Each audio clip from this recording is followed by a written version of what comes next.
எல்லாருக்கும் வணக்கம்.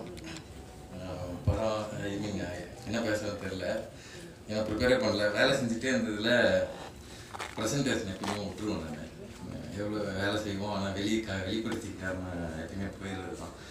இப்போயும் எதுவும் ப்ரிப்பேர்லாம் பண்ணல. இல்லை மோகன்லால் சொல்கிற மாதிரி, சார் சொல்கிற மாதிரி அடுக்கு மொழியில் பேச தெரியுமா தெரியாது, துள்ளு தமிழ் தெரியாது, ஆனால் உண்மையை பேச தெரியும், மனசில் பட்ட பேச தெரியும். ஸோ உண்மையாக பேசுவோம். நமக்கு ஒன்றும் பெருசாக இம்ப்ரெஸ் பண்ணணும்னு ஆசை இல்லைங்க, பெருசாக பேர் வாங்கணும்னு ஆசை இல்லை. ஸோ என்ன பண்ணுறோம் பேசுவோம். என்னென்னா ஃபஸ்ட்டு வந்து இந்த வீரநாயகன் வந்து கலைஞர் கோவிந்த் வசந்தா அவர் நம்மளுக்கு வந்து பேசிட்டார் முன்னாடியே, அதனால் பதில் பேசுகிற மாதிரி இல்லை. பட் என்னென்னா ஒரு டைரக்டருக்கும் ஒரு ப்ரொடக்ஷன் கம்பெனிக்கும் ஒரு மியூசிக் டைரக்டர்கிட்ட ஒரு சில குவாலிட்டிஸ் எதிர்பார்ப்பாங்க. ரொம்ப ரேர் காம்பினேஷனான குவாலிட்டிஸு என்னென்னா டேலண்ட்டு, ஈகோ இல்லாமல் இருக்கிறது, கம்ப்ளீட் டெடிக்கேஷன். இது ரொம்ப ரேர் குவாலிட்டி. மூணுமே ஒரே இடத்துல இருக்குது. Kovind has it. ரொம்ப ரொம்ப டெடிக்கேட்டடாக எப்போ ஃபோன் பண்ணாலும் நைட் 2 மணி 3 மணி எப்போ ஃபோன் பண்ணாலும் அவைலபிளாக இருப்பார். சொன்னால் நம்ம என்ன சொல்கிறோமோ அதை உள்வாங்கி அதை விட 2-3 மடங்கு எக்ஸப்ஷனலாக கொடுப்பாரு. இந்த படத்தில் வந்து 3 பாட்டு ஒரு போயம் பண்ணியிருக்காரு. ஒவ்வொன்றும் ஒரு ஜானரில் இருக்கும். அது I am very thankful that the film had the opportunity for that. ஏன்னா ஒரே கேட்டகரியில் கொடுக்கணும்னா வெவ்வேறு ஜானரில் வந்து ஒரு இசையமைப்பாளர் ஒரு படத்தில் வாய்ப்பு கிடைச்சி, கதையில் வாய்ப்பு கிடைச்சி அதை பண்ணுறது கஷ்டம். அவர் பண்ணியிருக்காரு. 2 பாட்டு பாடியிருக்காரு. ரொம்ப பிரமிப்பான பாட்டு. அவர் பாடும்போது நான் பார்த்துருக்கேன்.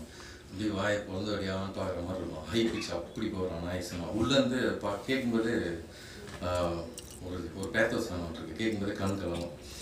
நான் கூட ஒரு வாட்டி பாட்டு கேட்கும்போது ஃபோட்டோ அனுப்பிச்சிருக்கேன். ஃபோட்டோ அனுப்பிச்சிட்டு என்னென்னா கால் ஷார்ட்ஸ் போட்டிருந்தேன், கால் ஃபோட்டோ அனுப்பிச்சிருந்தேன். என்ன அப்படின்னு பார்த்தோம்னா கால் ஃபுல்லரிச்சு இருந்தது. அதை பாட்டு கேட்கும்போது இதோட எனக்கு அப்ரிஷியேட் சொல்ல தெரிலங்க அப்படின்னு சொல்லிட்டு அனுப்பிச்சிருந்தேன். அந்த மாதிரி ரொம்ப நல்லா பண்ணியிருக்காரு கோவிந்த். அடுத்து படத்தை பற்றி சொல்லணுன்னா, உரிடி 2 பற்றி சொல்லணுன்னா, ஏன் வந்து சூர்யா சாருக்கு ப்ரொடியூஸ் பண்ணணும் அப்படின்ற கேள்வியை அடங்கியிருக்குன்னு நினைக்கிறேன். இப்போது சூர்யா சார் ஏன் இந்த படம் ப்ரொடியூஸ் பண்ணணும்? பொருளாதார விஷயங்களை எதிர்பார்த்தா கிடையாது. அது எல்லாருக்குமே தெரியும். மக்கள் மேலேயும் சினிமா மேலேயும் ஒரு பேரன்பு கொண்ட ஒரு மனிதர் சூர்யா சார். இந்த படம் மக்களுக்கான ஒரு நல்ல படமாக இருக்குன்ற நம்பிக்கையில் தான் நான் இந்த படம் ப்ரொடியூஸ் பண்ணார். சூர்யா சார், உங்களோட நம்பிக்கையை நிச்சயம் இந்த படம் நிறைவேற்றும்.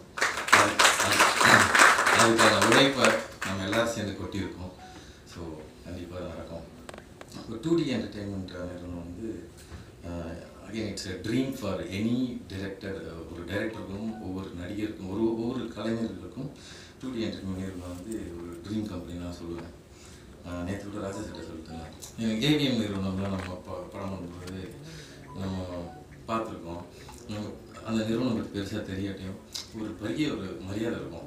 அவங்க படம் எக்ஸிக்யூட் பண்ணுறதுக்கு அவங்க இருக்கிற அவ்வளோ டிரான்ஸ்பரண்ட்டாக அவ்வளோ பிளானிங்காக பண்ணுறாங்கன்னு சொல்லுவாங்க.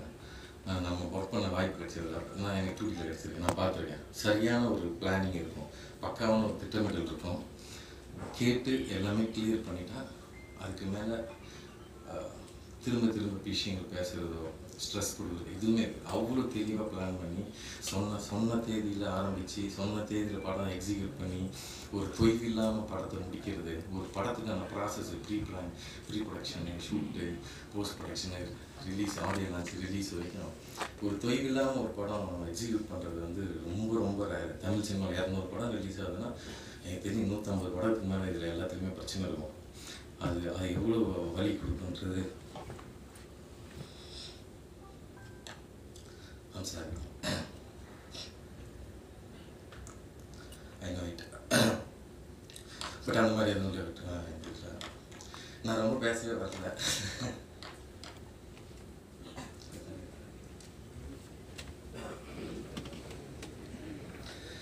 சரிங்க. வசூல் ராஜர் கமல் சார் சொல்கிற மாதிரி அழுவாச்சி சீனாக போயிடும் போகுது. நான் அப்படிலாம் பிளான் பண்ணியே இல்லை, 2 நிமிஷத்தில் அப்படியே ஓடிக்கலாம் அப்படின்ட்டு தான். ஏன்னா நம்ம மைக்குக்கும் மேடையும் பார்த்தா இன்னொருத்தரில் இதுக்கு நமக்கு இதுக்குன்னே செஞ்சு விட்ட மாதிரி அப்படி பேச வந்தது. பேச இன்ட்ரெஸ்ட் இல்லை, உண்மையிலே பேச இன்ட்ரெஸ்ட் இல்லை, படம் பேசிட்டோம் அப்படின்றது தான் சிந்தனை. பட் ஆனால் சரி சொல்லி ஆகணும் இல்லை சில விஷயங்கள். ஸோ அதனால் சொன்னது தான் அதெல்லாம். ஸோ அப்படி மென்மேலும் டூடி நிறைய படம் பண்ணணும் ஆசை.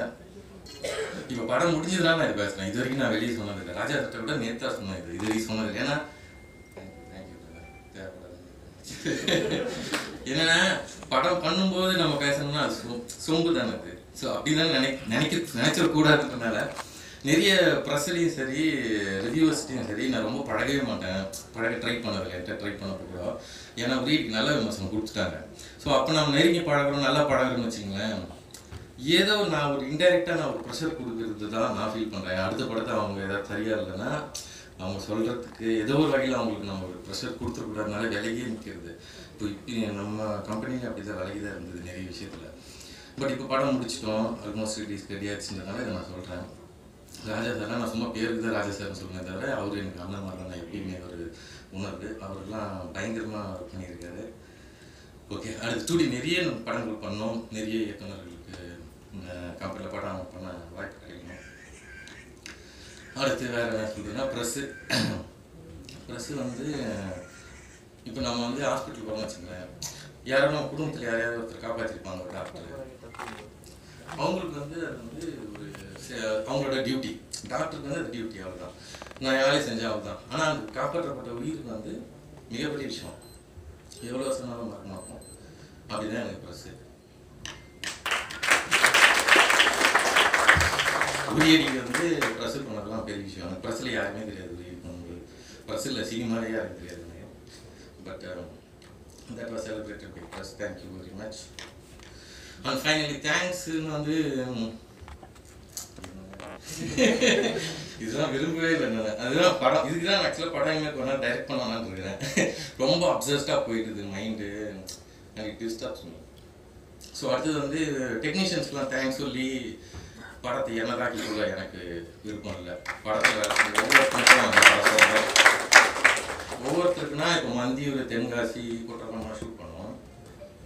அவங்களாம் பார்த்தீங்கன்னா க்ரௌடுன்னு சொல்லிட்டு ஒரு டேர்ம் சொல்லுவாங்க சினிமாவில். துணை நடிகர்கள் க்ரௌடில் ஆம்பியன்ஸ் நிற்பாங்க. உரியடியில் க்ரௌடு அந்த மாதிரிலாம் கிடையாது, ஆம்பியன்ஸ் நிற்க மாட்டாங்க. நிறைய எல்லாரும் நடிச்சிருப்பாங்க. ஒரு சீன் சொல்லணும்னா ஒரு லத்தி சார்ஜ் சீன் ஒன்று இருக்கும். ஸோ அதை வந்து நான் அசிஸ்டன்ட் டைரக்டர்ஸை நிறுத்திட்டு நானும் நின்னேன். ஸோ நான் வந்து போலீஸாக வரவங்கிட்ட சொல்லியிருந்தேன். ஸோ கை தூக்குங்க, அசிஸ்டன்ட் டைரக்டர்ஸ்லாம் கை தூக்க சொல்லி இவங்க எங்களை மட்டும் அடிங்க, வேறு யாரும் அடிச்சிடாதீங்க, ஏன்னா கொடுத்தது எல்லாமே நெஜப்பூச்சி, அடிச்சிடாதீங்க அப்படின்னு சொன்னோம். ஆனால் அந்த பசங்க எல்லாருமே இல்லை நான் அடி வாங்க சொல்லிட்டு எல்லாருமே கை தூக்கி எல்லாருமே அடி வாங்கினாங்க. ஸோ நன்றி. ஸோ எல்லாரும் நன்றி சொல்ல வேண்டியிருக்கு. அதனால் யாருக்கும் நன்றி கிடையாது, நினைச்சு பார்க்குறோம் அவ்வளோதான். So this film belongs to all of you. And yes, ஒவ்வொருத்தரோடவருக்கும் நியாயம் சேர்க்கப்பட்டிருக்கிறது. That's it. Just like Uriyadi, இந்த படம் உங்களோட நேரத்தையும், இந்த சினிமாவுக்கு நீங்கள் செலவு பண்ணுற நேரத்தையும் பணத்தையும் புத்திசாலித்தனையும் 100% வந்து மதிக்கிற ஒரு படம். நன்றி. எல்லாருக்கும் வணக்கம்.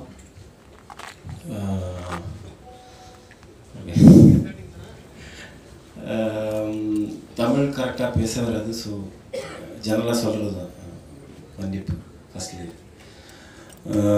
ஃபஸ்ட்டில் உரியடி 2ல் ஒர்க் பண்ணுறதுக்கு ரொம்ப ஹாப்பியாக இருக்குது. பிகாஸ் விஜய் என்ன ஃபோன் பண்ணும்போது 96 வந்து நான் கம்போசிங் ஸ்டார்ட் கூட பண்ணலை. So he committed way before 96. He trusted me before 96. It is அது வந்து எனக்கு அது ஒரு அங்கீகாரம். Because Vijay is one of the very very few genuine human beings I have ever met. Because he won't fake. He cannot fake. அது ஒரு special gene. அதுக்கப்புறம் 2D entertainment trust factor என்றது வந்து அதோட கரெக்டான உதாரணம். பிகாஸ் ராஜா சார் வந்து I think எல்லா பாட்டுமே முடிச்சதுக்கப்புறமும் ரெக்கார்டிங்க்கு அப்புறமும் பாட்டு மிக்சிங் அந்த ஸ்டேஜில் மட்டும்தான் பாட்டே கேட்டிருக்கு. இதுவரைக்கும் எனக்கு கூட மெசேஜ் பண்ணல அது பாட்டு எப்படி வந்திருக்கு. அதுவும் எல்லாமே ட்ரஸ்ட் பண்ணி படம் முடித்து எடிட்டிங் முடித்து ஆர்ஆர் முடித்து அதுக்கப்புறம் தான் படமும் பார்க்குறேன். ஒரு சிங்கிள் சீன் கூட பார்க்கல. Because he trusted the whole crew. And about Uridi 2. Uridi 2 will not satisfy you for sure. Because அது ஒரு ஆடியன்ஸை சாட்டிஸ்ஃபை பண்ணுறதுக்கு எடுக்கப்பட்ட ஒரு படம் இல்லை. It will disturb you for days. You will not sleep properly for days. Because that is what this film is meant to do. This film has to be made. And எனக்கு தெரிஞ்ச வரைக்கும் விஜயனால் மட்டும்தான் இது பண்ண முடியும். Thank you for everything. Thank you for coming.